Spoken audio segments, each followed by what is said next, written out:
அன்பர்களே வணக்கம். இன்று நாம் பார்க்க இருப்பது வாக்குச்சாவடியில், அதாவது 23ஆம் தேதி, ஏப்ரல் 23ஆம் தேதி இந்த தேர்தல் நடந்தது இல்லைங்களா? அங்கே என்ன நடந்தது? எங்கள் குடும்பத்தில் மொத்தம் 4 ஓட்டுங்க.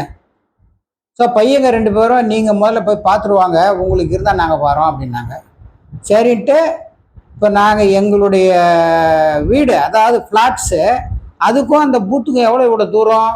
Just 200 metre. ஆனால் நாங்கள் தங்கியிருக்கிறது ஒரு 10 கிலோமீட்டர் தூரம். அங்கேருந்து வரோம். வந்து நேராக என்ன பண்ணோம், எங்கள் பூத்து ஸ்லிப்பை சுற்றியும் இவங்க இந்த கைடன்ஸ் அவங்க உட்காந்துருக்காங்க, வழிகாட்டிகள். பரவாயில்ல சார், 10 அடிக்கு ஒருத்தர் 10 அடிக்கு ஒருத்தர் நிறைய பேர் இருந்தாங்க.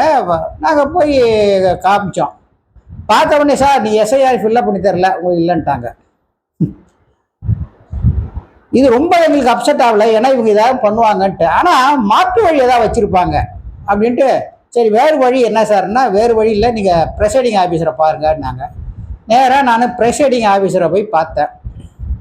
பார்த்து நான் அறிமுகப்படுத்தினேன். சார் நான் அந்த மாதிரி, என்ன சார் நீங்கள் ஒரு அதிகாரியாக இருக்கீங்க, நீங்கள் கொஞ்சம் இன்ஃப்ளூயன்ஸ் யூஸ் பண்ணி எனக்கு வேலிடு வாக்காளர் அடையாள அட்டை இருக்குது எங்களுக்கு, அதே மாதிரி ஆதரவு இருக்குது, நீங்கள் பண்ணலாமேன்னாரான்.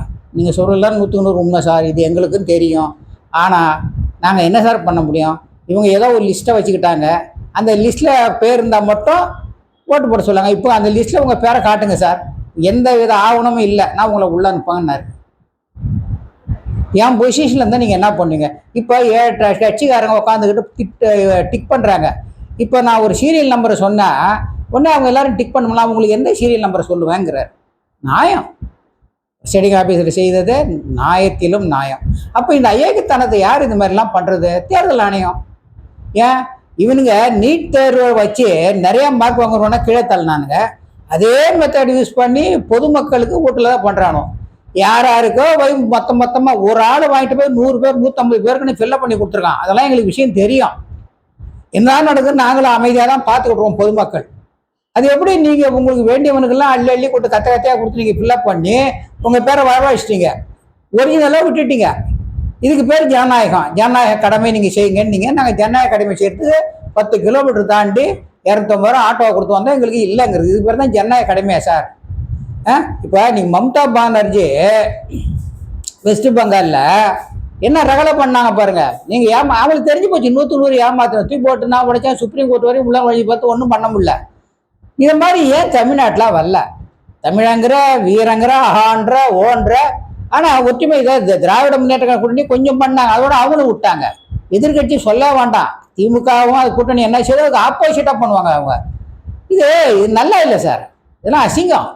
அதாவது இந்த மாதிரி ஏமாற்றி பொதுமக்களுக்கு ஓட்டில் பண்ணுறது அது ஒரு அசிங்கமான வேலை. இப்போ நாங்கள் எங்கள் தேர்தலில் அந்த இடத்துக்கு போகும்போது பார்த்தீங்கன்னா, பொதுமக்களில் நான் சொல்கிறேன், 3 பேர் போனோம்னா ஒருத்தருக்கு கூட ஒருத்தர் 2 பேர் தான், ஒருத்தருக்கு தான் இருக்குது, 2 பேருக்கு இடத்துல இல்லை.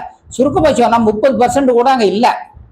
11 மணி வரைக்கும் நாங்கள் இருந்தேன். அங்கே ஆன போலிங் பார்த்தீங்கன்னா ரொம்ப வெளியில் இருக்கிற பீப்புள் தான் அதிகம், உள்ளே போய் போட்டு வரவங்க ரொம்ப ரொம்ப சொற்பம். இது தில்லுமுல்லுன்னு தெரியல சார், அசிங்கமாக இல்லை? வெக்கமாக இருக்காது ஒரு ஒரு கவர்மெண்ட்டுக்கு இந்த மாதிரிலாம் அசிங்கப்படுத்துகிறோமே? வேலிட் டாக்குமெண்ட் உள்ள வேணா உனக்கு இல்லை போன, ஏன் நீ மாற்றி யோசி. சரியா ஒரு ஃபார்ம் ஃபில்லப் பண்ணி தரல, சரி உன் வழியில் பாருங்க தப்புன்னே வச்சுக்க, அதுக்கு மாற்று வழி உனக்கு இல்லையா? உனக்கு மூளை இல்லையா? ஏன் வேற கிரியேட் பண்ண முடியாதா கம்ப்யூட்டரில்? இந்த மாதிரி இல்லாதவங்களுக்கு வையின்னு இப்போவும் கெட்டு போயில்ல. நீ 9ஆம் தேதி தான் என்ன போகிற, உடனே ஒரு அனௌன்ஸ் பண்ண, ஓட்டு போவாங்களாம் மறுபடியும் வந்து யார் ஓட்டுருவோ வந்து உங்களுடைய ஆவணத்தை காட்டிட்டு போட்டுங்கன்னு சொல்லு. உனக்கு அதெல்லாம் நம்பிக்கை இல்லையா? ஏமாற்றணும், பித்தலாட்டம் பண்ணணும், நீ எவனா நம்புறியோ அவன் வரணும். இது எதுக்கு எலெக்ஷன்? நீங்களே பார்த்து போட்டுங்க. அப்போ எதுக்கு இந்த ஓட்டர் ஐடி, எதுக்கு இந்த ஆதரு? என்ன சார் இது கொடுமை? இது இந்த வடிவேலு தான் ஒரு படத்தில் சொல்லுவார், நானும் ரவுடி ஆகிட்டேன்னு. அதுக்கு அந்த போலீஸ் ஆஃபீஸர் கில்னடா அதை சொல்லி சொல்லுவார், ஓ ஏயா காமெடி பண்ணுறேன், நீ எங்கேயா ரவுடி ஆகணும், உன்னை பார்த்தாலும் ஒரு ஜோக்கர் மாதிரி இருக்குன்ட்டு. இல்லை நான் ஆகிட்டேன்ப்பா. அந்த மாதிரி இன்னைக்கு வட மாநிலத்தவர்கள் நான் ஓட்டர் ஆகிட்டேன்ட்டு விரல காட்டி போகிறான். ஆனால் உள்ளூர்கார அந்த பூத்துக்கும் என்னோட ஃப்ளாட்டு நான் இருக்கிறது, என் ஒரிஜினல் ஃப்ளாட்டு உள்ள தூரம் ஜஸ்ட் 200 மீட்டர் எங்களுக்கு இல்லை. நாங்கள் 10 கிலோமீட்டர் தள்ளி தான் இருக்கோம். ஆனால் வாடகைக்கு இருந்தவங்க கிட்ட நாங்கள் ஃபோன் பண்ணி கேட்டுட்டு தான் இருக்கோம். ஏதாவது கொடுத்தாங்களா ஃபார்மு, ஏதாவது கொடுத்தாங்க. அவங்க சொல்கிறது ஒரே ஒரு வார்த்தை, இல்லை சார் எதுவும் கொடுக்கல, யாருமே நம்ம வீட்டுக்கு வரல. அந்த மொத்த ஃப்ளாட்டுக்கும் வரல. பக்கத்து ஃப்ளாட் அக்கம் பக்கத்தில் கேட்டாலும் அவங்களும் இல்லை. கிட்டத்தட்ட நாங்கள் 100 பேரே கேட்டிருப்போம் எங்கள் தொகுதியில், யாருமே வரல. அப்போ என்ன அர்த்தம்? நீங்களே ஒரு கூட்டணி அமைச்சுக்கிட்டு அள்ளிட்டு போயிடுங்க, உங்களுக்குள்ள அண்டர்ஸ்டாண்டிங் பண்ணிட்டுங்க. அதுக்கு எதுக்கு சார் எங்களை போட்டு இம்சிக்கிறீங்க? நீங்களே போட்டுங்க. இந்த ஆதார் அட்டையும் வாக்காளர் ஐடி வாங்குறதுங்க எவ்வளோ கஷ்டப்பட்டிருக்கும் நினச்சி பாருங்க. காலையிலேயே பசங்கள்லாம் படிச்சுட்டு இருக்காங்க, தூக்கத்தை விட்டு எழுப்பி சத்தின டைம் வாங்கிப்பாங்க. சாப்பிடாது பிள்ளைங்களை இழுத்துட்டு போய் அப்படிலாம் வாங்கியிருக்கோம். இருங்க, நான் சொல்கிறேன் உங்களுக்கு ஒன்று. டிகிரி வாங்குகிறோம், ஸ்கூலில் சர்டிஃபிகேட் கொடுக்குறாங்க. அதெல்லாம் 5 வருஷத்துக்கு ஒரு மாற்றிட்டு தான் இருக்காங்களா? ஏன் மாத்திர நீ என்ன செய்யணும்? நீ ஆல்ரெடி இருக்கிறவங்களுக்கு பிரச்சனை இல்லை, வாக்காளர் ஐடி புதுசாக வர மட்டும் எழுதி கொடுத்துருப்போன்னு சொல்ல வேண்டியதானே? உனக்கு மூளை இருக்கா இல்லையா? உனக்கு மூளை இல்லைங்கிறதுக்கு அடுத்தவனுக்கு மூளை இல்லாம ஆக்கிட்டு இருக்க. என்னையா அது காட்டு தற்பாரா இருக்கு? வாக்காளர் ஐடி உள்ளவங்களையும் ஆட்டோமேட்டிக்காக ஓட்டுரிமை கொடுத்துட்டு எவன் புதுசாக வரணும் அவனை எழுதி கொடு சொல்லு.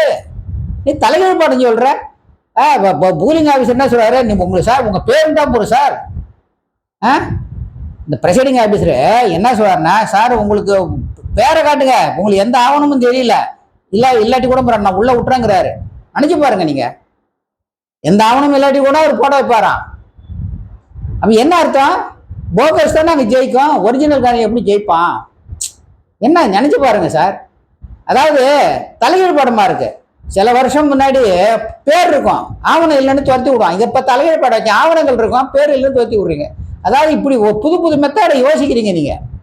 திருடுறதுக்கும் ஏமாத்துறதுக்கும் தில்லுமுல்லு பண்றதுக்கும் நீங்க புது மெத்தட் யூஸ் பண்ணி சிஸ்டத்தை அசிங்கம் பண்ணிட்டுறீங்க.